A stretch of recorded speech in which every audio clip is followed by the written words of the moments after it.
My favorite NFL draft expert slash insider slash guru, Dane Brugler from The Athletic, dropped a brand new 2-round mock draft. Now, unfortunately, the Broncos only have one selection in the first 2 rounds, but we will react to the Broncos' first-round pick from Dane Brugler in his second mock draft for 2024. But if you want more NFL mock drafts, like the video. I want to use this as a bit of a measuring tool to know what the people want. And if the viewers want more mock drafts, we'll do more mock drafts. We have a lot of time on our hands until week 1 and until the NFL draft. So hit the thumbs up button if you're looking for more draft coverage out there.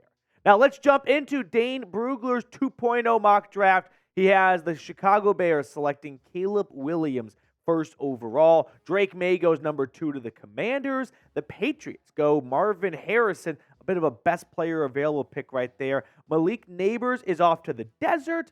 Brock Bowers, someone I would love to see in orange and blue for the Broncos if they can't get a quarterback. He goes top 5 to the Chargers. So unfortunately, Denver's got to find a way to program him into their defense twice a year. Rome Odunze is off to the New York Football Giants. Joe Alt is a Tennessee Titan, back-to-back lineman for Tennessee in the first round. Jaden Daniels, this is a key name to watch for. He goes to the Falcons at number 8. I'm sure in this mock draft, Sean Payton was less than thrilled about that.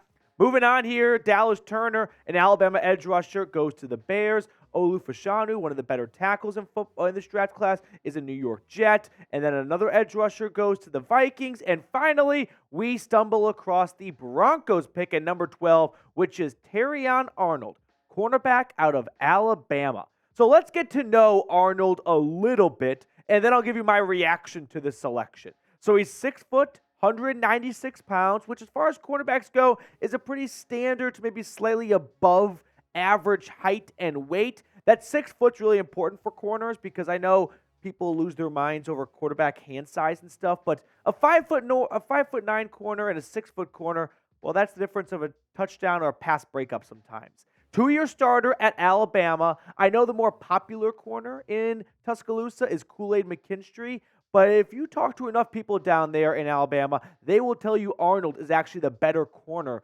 of the two. He led the team in interceptions this season with 6. He excels as an outside corner in man coverage. Not so good in zone, but hey, if you're taking a corner in the first round, I hope you can go mano a mano. But he has some above average run stopping abilities, which is sort of why you see him go into round 1, because usually college cornerbacks, their job is just to take care of the wide receiver. But when you can find guys that can take care of the wide receiver and stop the run, you're going to start turning some scouts' heads. But when you look at his numbers this year, what really jumps out to me is the 12 pass breakups. Like, that's what I was talking about earlier in terms of having that 6 foot frame. What does that mean? It means he's got a big wingspan and he can start just knocking balls down in his vicinity.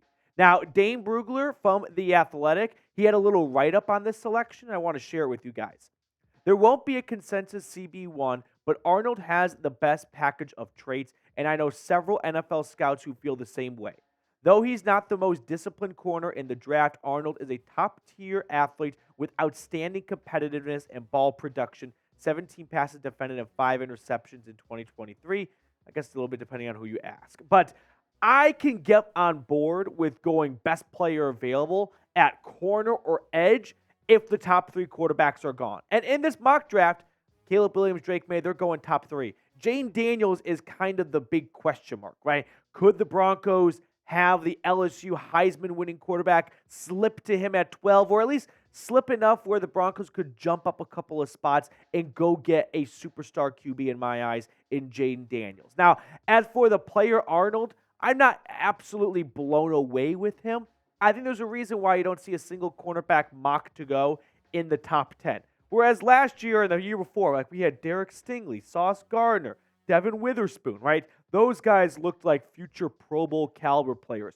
Arnold might be the best corner in this class, or might be the second best corner in this class, but that's just benefiting from not having a lot of great corners. It's kind of like if you win your division at 9 wins, sure, you get to host a playoff game, but does that mean you're one of the best 4 teams in the conference? Not necessarily.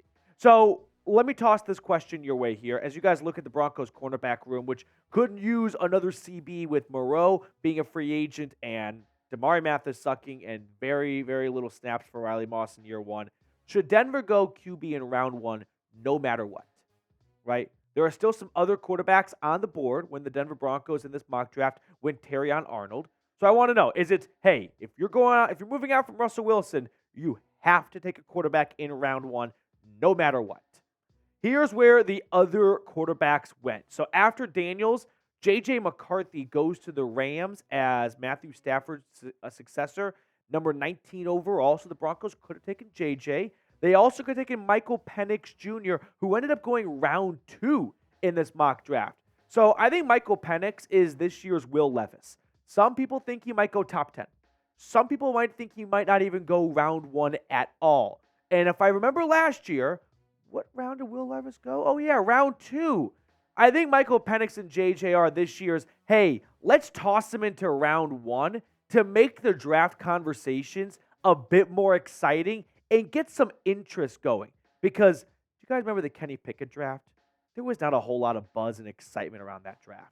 The NFL does not want that. The NFL wants all the eyeballs on them 24/7. And what better way to do that than to toss in some quarterbacks, because nothing leads like QBs do.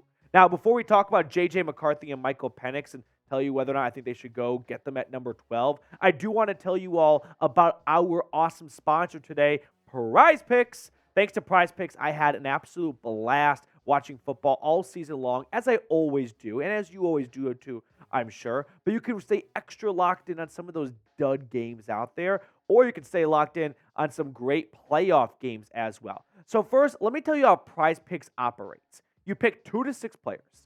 Easy enough. Then you choose more or less on their projected stats. So let's go back to what my selections are for divisional round games here. I like the less on Jordan Love's passing yards. Credit to the Packers for beating the Cowboys. I like the 49ers defense to slow down Love. I like the less there. I like the more on George Kittle's receiving yards. 52.5 with 2 weeks off. I mean, I think Kittle could have a monster day with that type of rest. And then I like the more for David Montgomery. 57.5 rushing yards. The Buccaneers come to town. That one's probably the most queasy one, but I'm going to go with Monty. So if you like my selections, you can ride with me, or you can fade me if you think I'm a big Dumbo. Go to prizepicks.com/CLNS and use code CLNS for a first-time deposit match up to $100.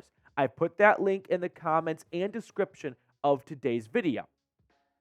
Let's talk about McCarthy and Penix. First, let's talk about J.J. McCarthy, a quarterback that I don't think on traits alone deserves to go round 1. I think J.J. is an extremely intelligent quarterback, and we saw that with Jim Harbaugh. He knows how to run a bit of a more complex offense. Now, that offense was very much run first, pass second, which is why I just didn't see enough of McCarthy in his time in Ann Arbor to believe that's a quarterback worthy of a first-round investment. But what I'm watching for out of JJ over the next couple of weeks and months is, how does J.J. McCarthy's deep ball velocity and accuracy perform at the combine, at his pro day, right? When there's no one out there, there's no Blake Corum, there's no Donovan Edwards to hand it off to, and it's, hey, we just want to see you throw the piss out of this ball as far as you can.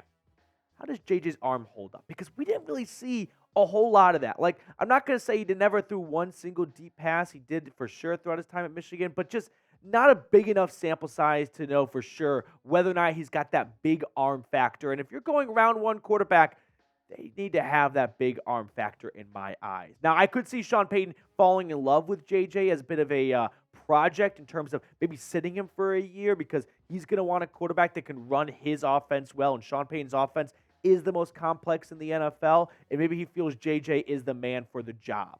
Now, as for Michael Penix Jr., I want to know how the medicals come back.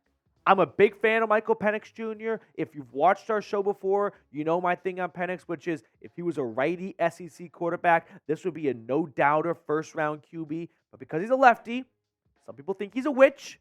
Because he plays in the Pac-12, no one watched his games, but I did. And I like lefty quarterbacks, right? I'm half lefty. So Michael Vick was pretty good indeed. So I want to know ultimately, how do the medicals come back, right? 2 torn ACLs, 2 season-ending shoulder injuries.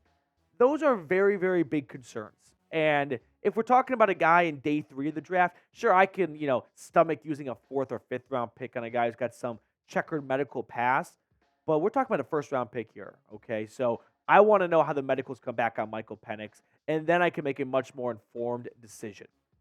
So let's round out the rest of this mock draft because, I mean, I don't know about you guys. I love just looking at the entire mock draft, even after seeing my team. So the Raiders, without a doubt, they draft another Alex Leatherwood bust at number 13. Jared Verse, he goes to producer Trace's New Orleans Saints. I like that pick a lot. Nate Wiggins, cornerback, is off to the Indianapolis Colts. Byron Murphy from Austin, he's going to go play in the Pacific Northwest. Brian Thomas, this is a name that I don't think gets enough airtime, and one name to keep an eye on that could be a late riser. There's J.J. McCarthy, like we talked about. Riley Moss's fellow unicorn, Cooper DeJean. He goes to the Pittsburgh Steelers at number 20. Moving along here, we've got some big guys up front being taken between the Dolphins and the Dallas Cowboys. How about that for the Cowboys? You lost in the first round of the playoffs, and what do you need? Slap the table, another offensive lineman. How about Kool-Aid McKinstry? He falls to 26. I could easily see him sliding up the draft boards, but the Buccaneers land a cornerback there. And then to round out the first round, Keon Coleman, I'm kind of fading on Coleman. I understand the physical tributes are there, but at some point, I do want to see more production. And I just don't know if we saw enough of that in Tallahassee when he had a really, really good quarterback. So let me know, who is your dream draft pick? If you were Sean Payton and you got to make the pick ultimately, who would you love to see suit up for the Broncos? Let me know down below in the comment section.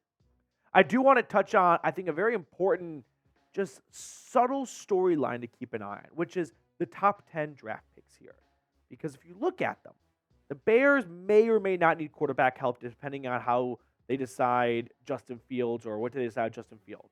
But the Commanders need a quarterback. The Patriots need a quarterback. The Giants may need a quarterback. I don't think the Titans will. I think they like Will Levis. The Falcons need a quarterback. We have some QB-needy teams in the top 10. So now we look at the Broncos sitting at 12. And so if we go back to what I was saying earlier about Jaden Daniels, which is if the Broncos want to get a quarterback in round 1, well, they are going to need some of those top 10 picks to find QBs elsewhere.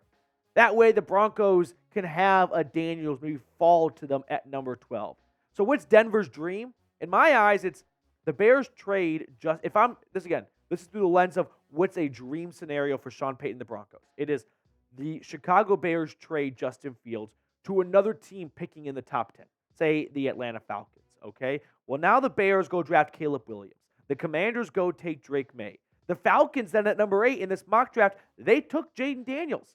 But in this mock, they wouldn't go take Daniels if they had Justin Fields, which means Jaden Daniels could fall to Denver at number 12. That would be a dream scenario to watch for. So if you get a notification in a couple of weeks that the Bears trade Justin Fields to the Falcons, look a little bit deeper because there are some implications down the line, including a team like the Broncos.